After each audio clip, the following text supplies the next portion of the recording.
Hello friends, मेरा नाम है असाम खान और आप देख रहे हैं मज़ेदार college. Children, I am the author of Rishabh publication operation research book for TYBM student semester 6। आज हम स्टार्ट करने वाले हैं सिंप्लेक्स मेथड। अब सिंप्लेक्स मेथड जो है चिल्ड्रन, वो LPP यानी कि लीनियर प्रोग्रामिंग प्रॉब्लम का one of the most effective method है। LPP को हम दो तरीके से सॉल्व कर सकते हैं, ग्राफिकल मेथड से भी और सिंप्लेक्स मेथड से भी। आज हम बात करने वाले हैं सिंप्लेक्स मेथड का। ओके, अब चलिए जान लेते हैं, इसका जरा इंट्रोडक्शन देख लेते हैं हम। से when the number of variable number of constant increases it become difficult to visualise feasible region और अ कंस्ट्रक्ट ग्राफ। अब चिल्ड्रन, जैसे कि मैंने आपको बताया कि LPP को सॉल्व करने के दो मेथड, एक ग्राफिकल और एक सिंप्लेक्स मेथड। सो क्या होता है चिल्ड्रन, जब वेरिएबल हमारे इंक्रीज हो जाते हैं या कांस्टेंट इंक्रीज हो जाता है, अब कांस्टेंट या वेरिएबल क्या होता है बताऊंगा, ठीक है। तो हमारा जो फिजिबल रीजन है उसको पता करना थोड़ा डिफ़िकल्ट हो जाता है, ग्राफिकल मेथड से सॉल्व करना थोड़ा डिफ़िकल्ट हो जाता है, ग्राफ बनाना थोड़ा डिफ़िकल्ट हो जाता है। तो इसीलिए हम क्या करते हैं, in such case effective procedure is needed to solve the class of LPP। One such procedure is simplex method. तो जब हमारा कांस्टेंट बढ़ जाता है चिल्ड्रन, है ना, तो हम क्या करते हैं, दूसरे मेथड से उसको सॉल्व करने की कोशिश करते हैं, और वो मेथड कौन सा है, सिंप्लेक्स मेथड। आई बात समझ में। ग्राफिकल मेथड से भी LPP को सॉल्व कर सकते हैं, लेकिन जब कांस्टेंट हमारा बढ़ जाता है तो फिजिबल रीजन फाइंड आउट करना थोड़ा मुश्किल हो जाता है, ग्राफ बनाना थोड़ा मुश्किल हो जाता है, इसलिए हम अल्टरनेट मेथड पे आते हैं जिसका नाम है सिंप्लेक्स मेथड। ठीक है, चलिए अब देख लेते हैं सिंप्लेक्स मेथड को किसने डेवलप किया। Simplex method was develop by George B डेडसिंग in 1947। It is an efficient method to solve LPP को सॉल्व करने के लिए सिंप्लेक्स मेथड जो काफ़ी इफिशिएंट मेथड है चिल्ड्रन। इसे डेवलप किया था जॉर्ज बी डेडसिंग ने। कौन से ईयर में, इन द ईयर 1947। आई बात समझ में, क्लियर हो गया। तो ये था उसका इंट्रोडक्शन। अब चिल्ड्रन, एग्जाम में आपको सिंप्लेक्स मेथड किस तरह से पूछेगा।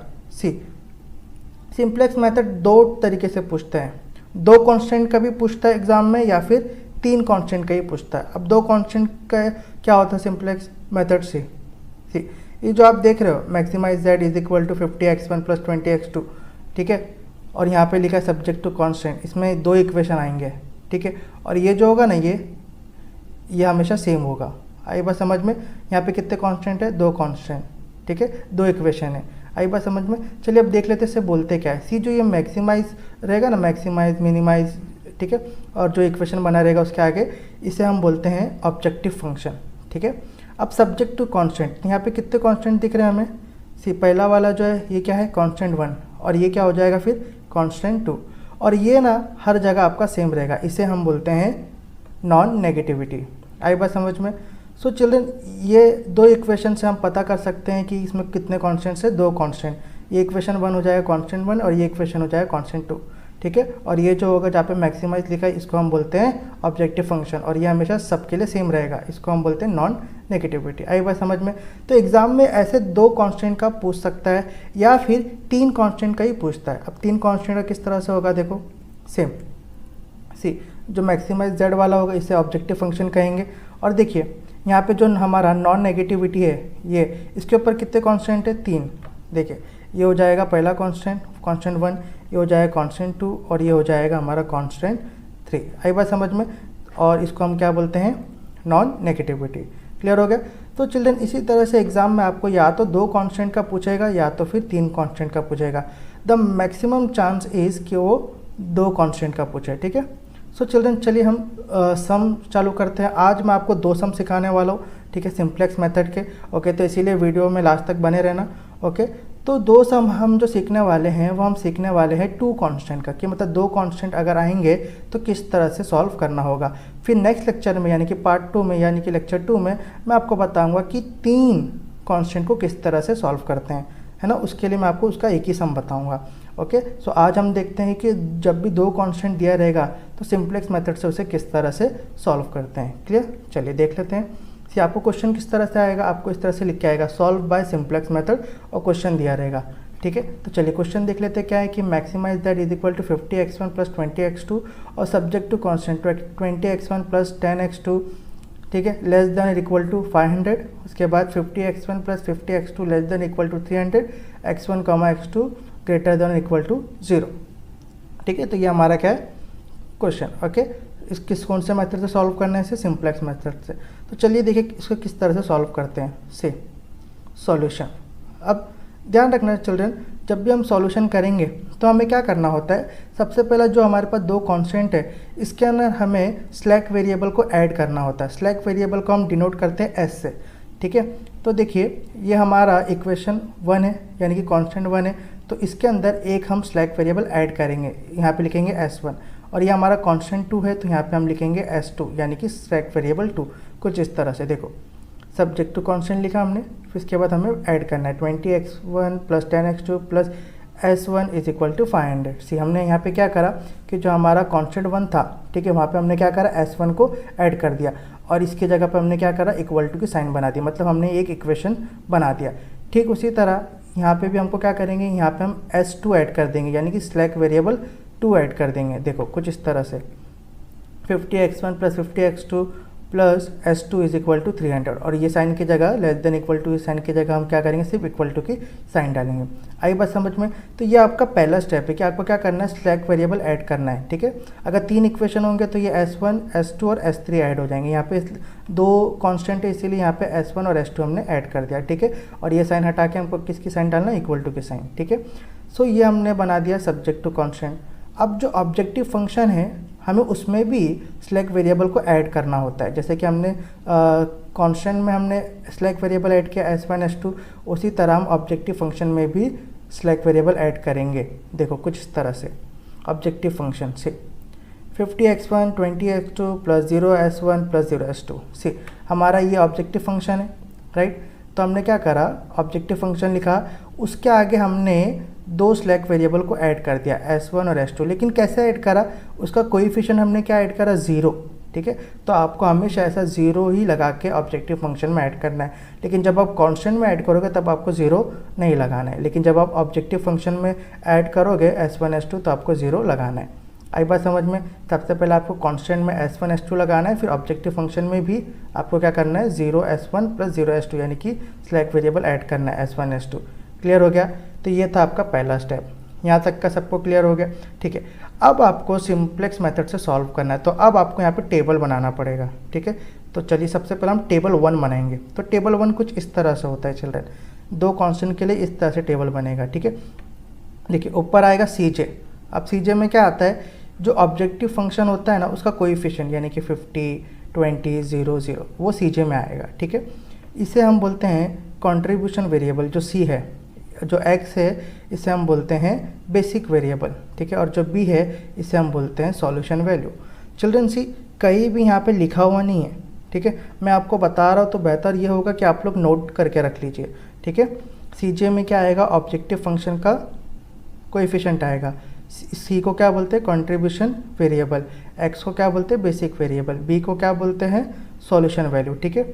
और ये हमारा X1, ठीक है, ये X2 और ये स्लैक 1, ठीक है, और ये स्लैक 2। आई बात समझ में? ठीक है, यहाँ पे भी स्लैक 1 स्लैक 2 आएगा, और हमेशा जो हमारा C की वैल्यू है वो कैसी रहेगी, 0 0 रहेगी, ठीक है। और यहाँ पे आएगा ZJ, ठीक है। अब ZJ को हम चिल्ड्रन शैडो प्राइस रो भी बोलते हैं, ठीक है, शैडो प्राइस रो। आई बात समझ में? और उसके बाद आएगा delta is equal to CJ minus ZJ। देखिए ये CJ माइनस ZJ, ठीक है। इसको हम इंडेक्स रो भी बोलते हैं चिल्ड्रन, जो CJ माइनस ZJ, इसको हम इंडेक्स रो भी बोलते हैं या फिर नेट इवैल्यूएशन रो भी बोलते हैं। आई बात समझ में? तो प्लीज़ आप लोग नोट करके रख लेना। और लास्ट में आएगा यहाँ पे रेशियो। क्लियर हो गया? तो इस तरह से आपका टेबल 1 जो है बनेगा। अब CJ में हमको लिखना क्या है, CJ में हमको ऑब्जेक्टिव फंक्शन जो है उसका कोएफिशिएंट है वो लिखना है। देखो X1 का कोएफिशिएंट क्या है, 50, तो हम यहाँ पे लिख देंगे 50, है ना। फिर इसके बाद क्या आता है X2, X2 का कोएफिशिएंट क्या है, 20, हम लिख देंगे 20। उसी तरह जो S1 है इसका कोएफिशिएंट क्या है, 0, तो हम लिख देंगे 0, ओके। और S2 का भी क्या है, 0, तो हम लिख देंगे 0। यहाँ तक समझा? ठीक है। अब उसके बाद जो यहाँ पे सॉल्यूशन वैल्यू है B, उसमें हम क्या लिखेंगे, देखो उसमें हमको ये लिखना होता है, जो सब्जेक्ट टू कांस्टेंट है उसका जो वैल्यू आता है वो लिखना पड़ता है। तो यहाँ पे आएगा 500, ओके, और यहाँ पे आएगा 300। क्लियर हो गया ये? ठीक है। चलिए अब हम देखते हैं कि यहाँ पे हमको क्या लिखना है। यहाँ पे हम कैसे लिखेंगे, देखो यहाँ पे हम इसकी वैल्यू लिखेंगे, जो कांस्टेंट होता है यहाँ पे हमें दोनों में कांस्टेंट की ही वैल्यू लिखनी होती है, ठीक है। तो देखिए यहाँ पे कितनी वैल्यू है, 20, तो हम यहाँ पे लिख देंगे 20, ओके। सी अब उसके बाद यहाँ पे हम क्या करेंगे, यहाँ जो वैल्यू दिख रही है 10 वो वैल्यू हम यहाँ पे लिखेंगे, ओके 10। इसके बाद यहाँ पे क्या है S1, तो S1 हमने यहाँ पे लिखा है, इक्वेशन 1 में S1 है, हमारे कांस्टेंट 1 में S1 है, तो यहाँ पे हम 1 लिखेंगे, ठीक है। अब यहाँ पे देखिए S2 है क्या, कहीं S2 नहीं है, तो यहाँ पे हम लिख देंगे 0। क्लियर हो गया। अब सिमिलरली नीचे वाले के साथ भी सेम करेंगे, ये x1 की वैल्यू कितनी है 50, तो 50 हम यहाँ पे लिख देंगे, ओके। उसके बाद क्या वैल्यू आएगी, फिर से आएगी 50, ठीक है। उसके बाद यहाँ पे S2 लिखा हुआ है, S1 है क्या लिखा हुआ, देखो यहाँ पे सेकंड इक्वेशन में S1 नहीं है, तो हम S1 की जगह पे आप यहाँ पे डालेंगे 0, ठीक है। और यहाँ पे S2 हमने लिखा है, तो यहाँ पे हम क्या डाल देंगे 1।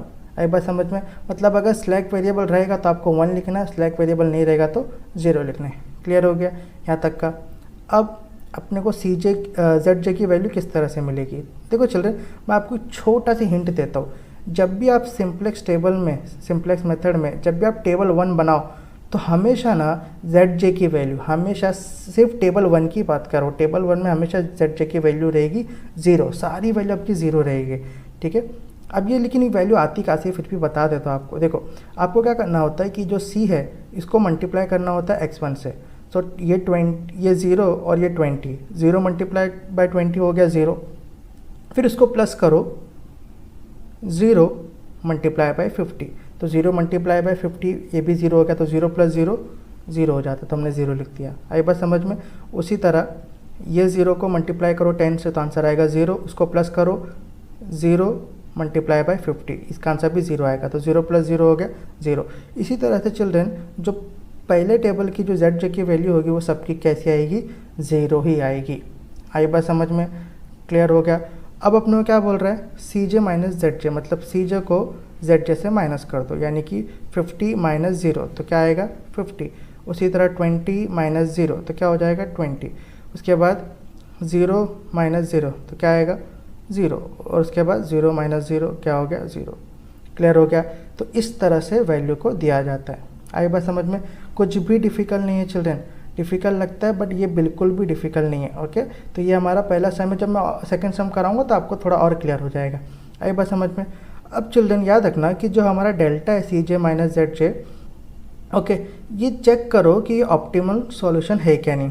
ऑप्टिमल सॉल्यूशन कब होगा चिल्ड्रन, जब या तो वैल्यू 0 होगी या 0 से कम होगी, ठीक है। उसमें 0 होना चाहिए या फिर 0 से कम होना चाहिए।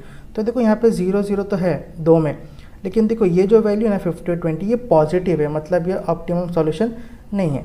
तो इसका मतलब क्या होगा, क्योंकि इसके अंदर जो बड़ा होगा CJ और ZJ में, कौन सा बड़ा है चिल्ड्रन, देखो CJ और ZJ में ये 50 जो है ये बड़ा है, ठीक है। तो हम क्या करेंगे, इसको एक बॉक्स में डाल देंगे। आई बात समझ में। तो ये हो जाएगा हमारा की कॉलम, ठीक है। अब उसके बाद हम क्या करेंगे, देखो जो हमारा ये 500 है, ये 500 को इस 20 से डिवाइड कर देंगे। वो डिवाइड का जो रेशियो आएगा वो हम यहाँ पे लिखेंगे कुछ इस तरह से, 500 डिवाइड बाई 20 तो कितना हो गया 25। आई बात समझ में। ठीक उसी तरह यहाँ पे जो 300 है इसको 50 से डिवाइड कर देंगे सामने वाली वैल्यू से, ठीक है। तो ये कितना हो जाएगा, 300 को 50 से डिवाइड करने पे 6 हो जाएगा। क्लियर हो गया। इस तरह से हमने रेशियो निकाल लिया। अब चिल्ड्रन को क्या करना है कि इन दोनों में से छोटा कौन सा है, छोटा है 6, तो 6 को हम क्या करेंगे बॉक्स में डाल देंगे। तो ये हो जाएगा हमारा की रो, ठीक है। तो ये वाला जो है x1 वाला ये हमारा की कॉलम है, ठीक है। और ये जो s2 वाला है ये है हमारा की रो। और देखो जहाँ पे ये इंटरसेक्ट हुआ है, यहाँ पे 50 पे इंटरसेक्ट हो रहा है, तो ये 50 हमारे लिए होगा की एलिमेंट। आई बात समझ में, ठीक है। टेबल 1 समझ में आ गया किस तरह से बनाना है, ठीक है। डेल्टा में क्या होगा, CJ माइनस ZJ में जो बड़ा होगा उसको बॉक्स में डालना है, और रेशियो में जो छोटा होगा उसको बॉक्स में डालना है। एक बात समझ में। तो चिल्ड्रन अभी ना हमें टेबल 1 को ही लेके काम करना है। तो चलिए टेबल 1 मैं कॉपी कर लेता हूँ। ये देखिए मैंने टेबल 1 कॉपी कर लिया, ओके, जो हमने टेबल 1 बनाया था।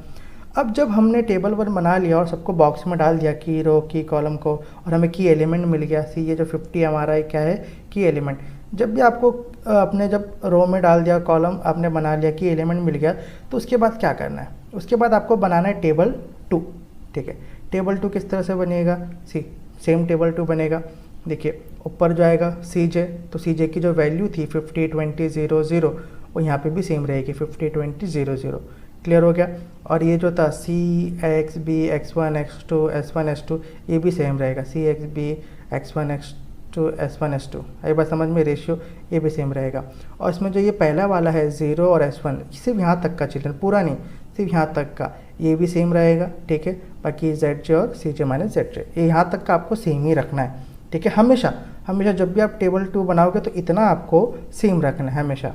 अब उसके बाद देखो क्या करना है चिल्ड्रन, सी अब यहाँ पे क्या हुआ, ये जो S2 है ये हमारा हो जाएगा लीविंग वेरिएबल, और ये जो x1 है ये हो जाएगा हमारा एंटरिंग वेरिएबल, ठीक है। तो मैं क्या करूँगा इधर पे, ठीक है, इधर पे अभी x1 को लिख दूंगा और S2 को हटा दूंगा, तो कुछ इस तरह से हो जाएगा।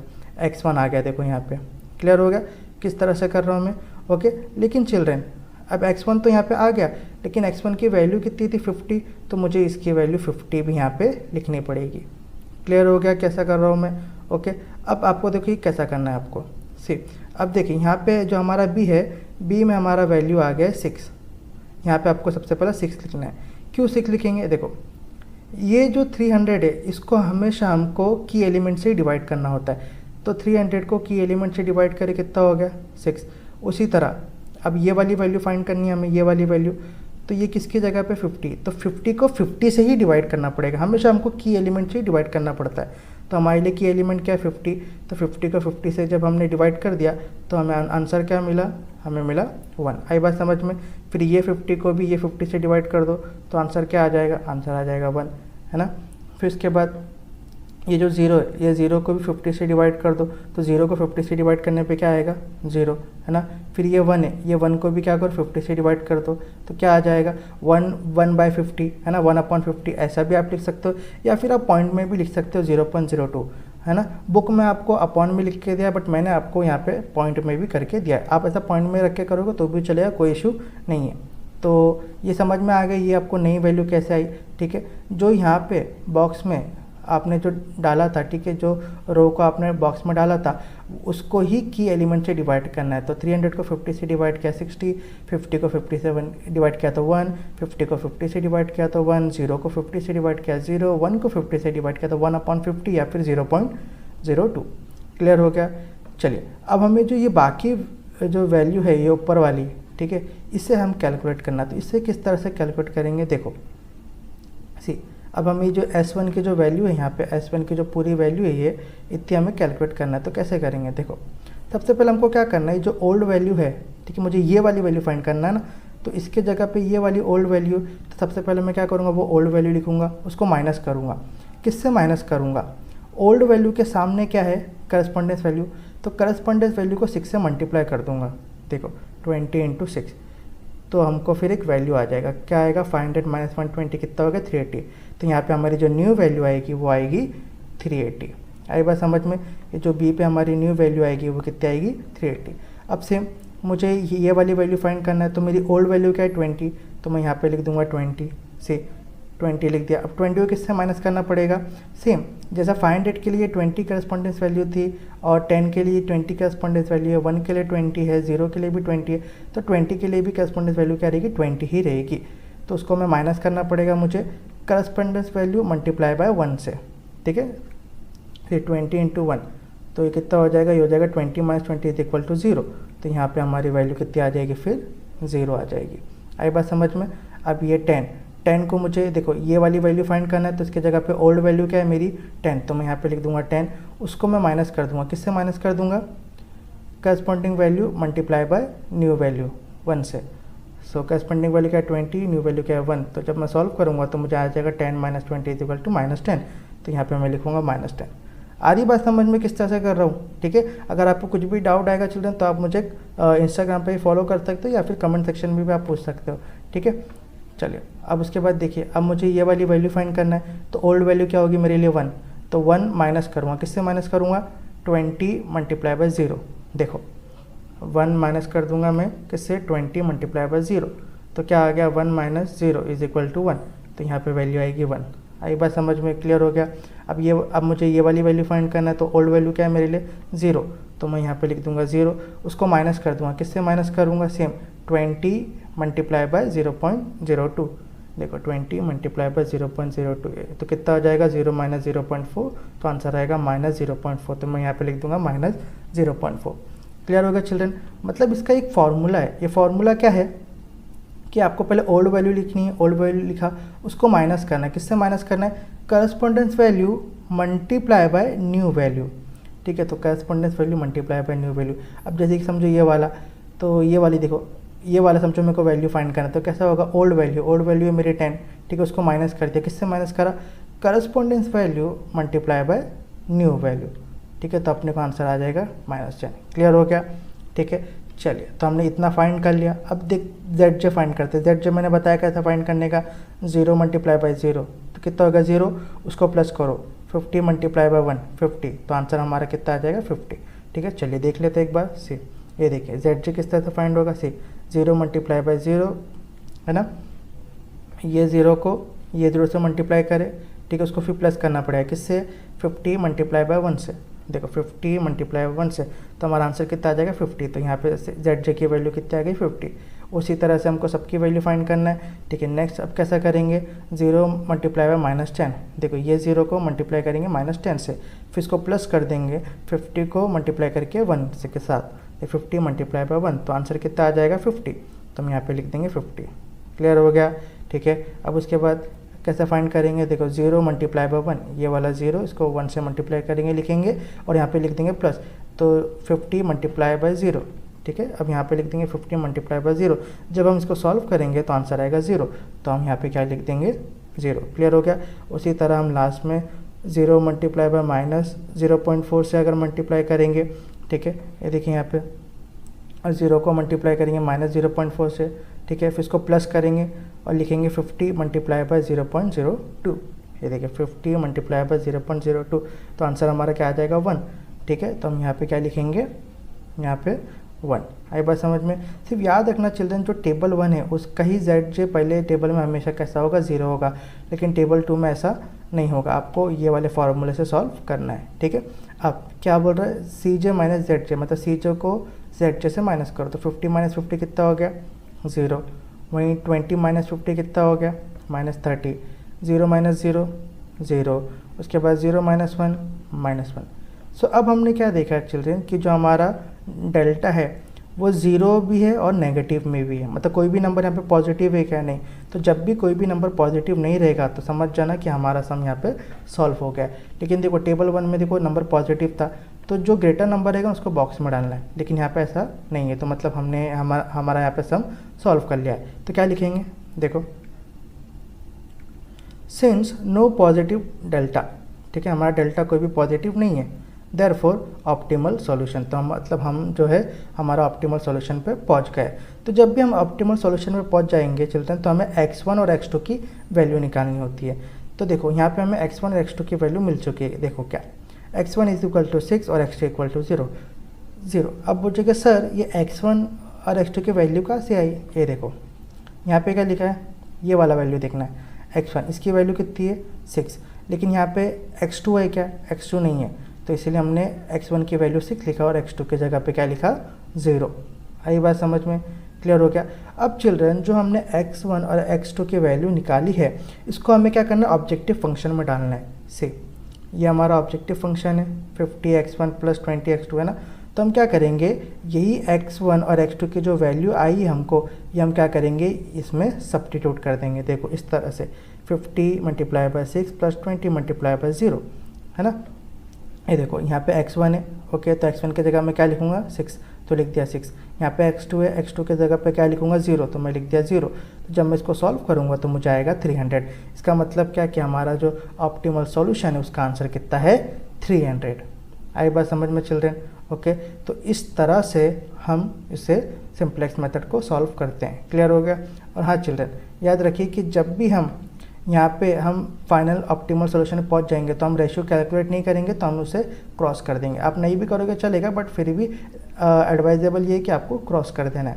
क्लियर हो गया? यहाँ पे हम सॉल्व कर रहे थे इसलिए यहाँ पे कुछ भी क्रॉस नहीं हुआ, लेकिन यहाँ पे सॉल्व नहीं करेंगे तो चूँकि हमारा ऑप्टिमल सॉल्यूशन हमको मिल गया, ठीक है, यहाँ पे हमें 0 और नेगेटिव में मिल गया, तो इसलिए हम इसको क्या करेंगे? क्रॉस कर देंगे। आई बात समझ में? ठीक है, x1 x2 की वैल्यू को सब्स्टिट्यूट करा तो हमें फाइनल आंसर मिल गया 300। तो हमारा ऑप्टिमल सॉल्यूशन कितना है? 300। आई बात समझ में? क्लियर हो गया? तो चिल्ड्रन ये था सम नंबर 1। चलिए अब देखते हैं कि sum number 2। Okay, see solve by simplex method sum number 2। Same हमें यहाँ पे मैक्सिमाइज दिया। और हमेशा याद रखना चिल्ड्रन कि आपको हमेशा ना सिंप्लेक्स मेथड में मैक्सिमाइज ही पूछेगा, कभी मिनिमाइज आपको एग्जाम में नहीं पूछेगा, ठीक है। उसका सब्जेक्ट कांस्टेंट 1 2 2 कांस्टेंट है, ठीक है। तो चलिए इसको भी कैसे सॉल्व करेंगे, सी सॉल्यूशन।